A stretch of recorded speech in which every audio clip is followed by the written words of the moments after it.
오늘의 말씀 시편 2편 1절부터 12절 말씀.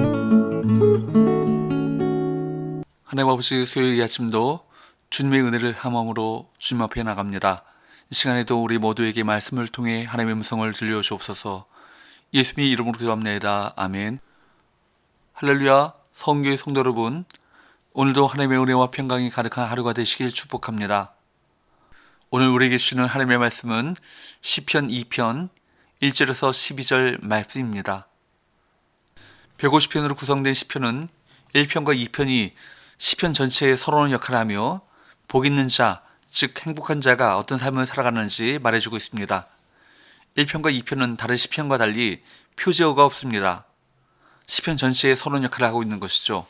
그런데 시편 2편 본문의 말씀은 시편 150편 중에 가장 뜻이 깊고 메시아를 분명하게 예언하고 있는 말씀입니다.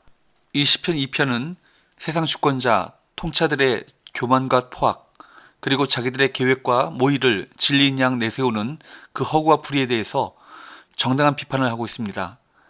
그것은 이 시편 기자가 참 주권이 누구에게 있는가를 잘 알고 있기 때문입니다. 여러분, 참 주권은 누구에게 있습니까? 바로 천지 만물을 창조하신 하나님께 있습니다. 그래서 본문에 보면 첫 마디가 어찌하여 라는 질문으로 이 지상왕들의 하는 일을 따지고 있습니다. 1절부터 4절, 어찌하여 이방 나라들이 분노하며 민족들이 헛된 일을 꾸미는가? 세상의 군왕들이 나서며 관원들이 서로 꾀하여 여호와와 그의 기름 부음 받는 자를 대적하며 우리가 그들의 맨 것을 끊고 그의 결박을 벗어버리자 하는도다. 하늘에 계신 이가 웃으심이여 주께서 그들을 비웃으시리로다. 이 세상은 하나님께서 창조하셨고 하나님께서 통치하시고 다스리시기를 원하십니다. 그러나 인간은 하나님께서 주신 자유를 가지고 여러 가지 꾀를 내어 헛된 일을 꾸며 하나님을 거역하고 하나님의 뜻을 거슬러 살아가고자 하는 것이 인간의 죄악입니다. 죄의 중심에는 나라고 하는 자아가 있습니다. 영어의 죄를 뜻하는 sin, 신이라는 말에도 그 가운데는 I, 나라고 하는 자아가 자리 잡고 있습니다. 하나님 중심적으로 삶을 살아가야 하는 우리가 자기 중심적인 삶을 살고자 하나님의 뜻을 벗어나고자 합니다. 하나님의 뜻을 따라 그 길을 걸어가야 하는데 자기의 뜻을 따라 하나님의 말씀을 떠나 방종의 삶을 살아가고자 합니다. 자기 자신이 내 삶의 왕이 되고자 하는 시도인 것이죠. 창세기 11장에 보면 인간은 하나님과 견주어 보고자 하는 그들의 교만 때문에 바벨탑을 쌓기 시작했습니다. 하나님께서는 인간의 언어를 혼란시켜 결국 바벨탑은 완공하지 못하게 되었습니다. 이 세상의 역사는 강대국이나 정치인이나 이데올로기에 의해서 지배당하고 있는 것처럼 보이지만 하나님을 무시한 채 인간이 경영해 나갈 때 그것은 모두 헛된 일이며 아무런 결실을 보지 못하고 실패하고 만다는 것을 알아야 합니다. 하나님의 말씀을 따라 순종하며 살아가는 것이야말로 참된 자유를 누리는 것이며 그것이 마침내 승리하게 될 것입니다. 7절부터 9절, 내가 여호와의 명령을 전하노라. 여호와께서 내게 이르시되 너는 내 아들이라. 오늘날 내가 너를 낳았도다. 내게 구하라. 내가 이방 나라를 내 유업으로 주리니 내 소유가 땅끝까지 이르리로다. 내가 철장으로 그들을 깨뜨리며 질그릇같이 부수리라 하시도다. 이것은 하나님께서 당신의 아들 예수 그리스도를 이 세상에 보내셔서 온 세계를 지배하시고 세상을 질그릇같이 부수시는 심판의 주님이 되시고 여호와 하나님을 따르는 자는 마침내 모든 이방 나라를 유업으로 차지하고 승리하게 될 것이라는 교훈의 말씀인 것입니다. 이 말씀은 예수님께서 요단강에서 세례를 받으실 때 이는 내 사랑하는 아들이요 내 기뻐하는 자라 라고 하는 하나님의 음성을 기억하게 합니다. 예수 그리스도만이 만왕의 왕이 되시고 역사를 심판하십니다. 최후의 승리는 메시아 되신 예수 그리스도께 있습니다. 로마 황제 네로의 종말이 어땠습니까? 세계대전을 일으키며 600만 명의 유대인들을 학살했던 히틀러의 종말은 어떠합니까? 창조주 하나님의 뜻을 거스르고 비참한 운명으로 끝난 것을 우리는 잘 알고 있습니다. 성경과 역사는 인간의 헛된 일이 어떻게 끝나는가를 우리에게 분명히 말해주고 있습니다. 사도행전 12장 12절 이하에 보면 헤롯 왕이 하나님의 영광을 가로채는 것을 보고 주의 사자가 그를 쳐서 충이 먹어 죽었다고 했습니다.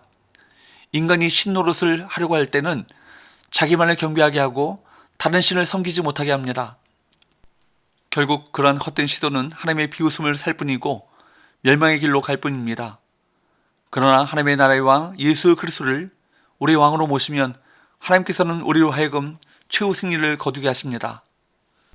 세상 군왕은 우리에게 실망과 좌절을 가져다 줄 때가 많이 있지만 세계를 지배하시고 메시아 되시는 예수 그리스도는 우리에게 참 소망과 참 생명을 주십니다. 10절 그런즉 군왕들아 너희는 지혜를 얻으며 세상의 재판관들아 너희는 교훈을 받을지어다.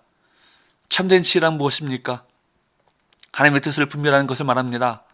하나님의 뜻이 무엇인지 늘 분별하여 하나님의 선하시고 기뻐하시고 온전하신 뜻이 무엇인지를 분별할 때 우리 삶이 하나님께서 기뻐하시는 거룩한 산 제물이 될 것입니다. 날마다 하나님의 뜻을 분별하는 지혜를 구하는 여러분 되시기를 축원합니다. 그때 우리 삶 가운데 하나님의 통치 다스림이 임하게 될 줄 믿습니다. 하나님의 말씀을 듣고자 하는 가운데 하나님의 말씀을 통한 진리의 교훈을 배우게 됩니다. 날마다 우리가 하나님의 말씀을 통해 깨닫게 하시고 알려주시는 하나님의 가르침에 순복할 줄 아는 여러분 되시기를 바랍니다. 11절 12절 여호와를 경외함으로 섬기고 떨며 즐거워할지어다. 그의 아들에게 입맞추라. 그렇지 아니하면 진노하심으로 너희가 길에서 망하리니 그의 진노가 급하심이라. 여호와께 피하는 모든 사람은 다 복이 있도다. 11절과 12절은 연결되는 말씀입니다. 11절에 섬기고 라는 말은 정확히 번역하자면 예배하고 라는 말입니다. 섬긴다는 말과 예배한다는 말은 같은 말 아바드라는 말에서 나왔습니다. 예수님께 입맞추고 하나님을 경외함으로 예배하고 즐거워하고 기뻐하면 그 가운데 하나님께서 우리의 눈을 열어주십니다. 하나님 나라를 보게 하십니다. 우리 가운데 임하시는 하나님의 영광이 얼마나 크고 놀라운지를 깨닫게 됩니다. 우리 예배가 단순히 설교를 듣는 집회가 아니라 예수님께 입맞추는 시간이 되어야 합니다. 우리가 예배할 때마다 진정 하나님을 경외하고 찬양하고 기뻐하면 세상을 보는 눈이 달라질 것입니다. 커 보이던 세상은 너무나 작아지고 작아 보이던 하나님은 너무나 커 보이는 것입니다. 그래서 10절에서 군왕들아 너희는 지혜를 얻으며 세상의 재판관들아 너희는 교훈을 받을지어다 라고 하신 것입니다. 예배는 예수님을 모시는 시간입니다. 예배 속에서 가장 중요한 것은 그리스도의 임재입니다. 예배는 주님을 만나는 시간이요 하나님을 즐거워하는 시간입니다.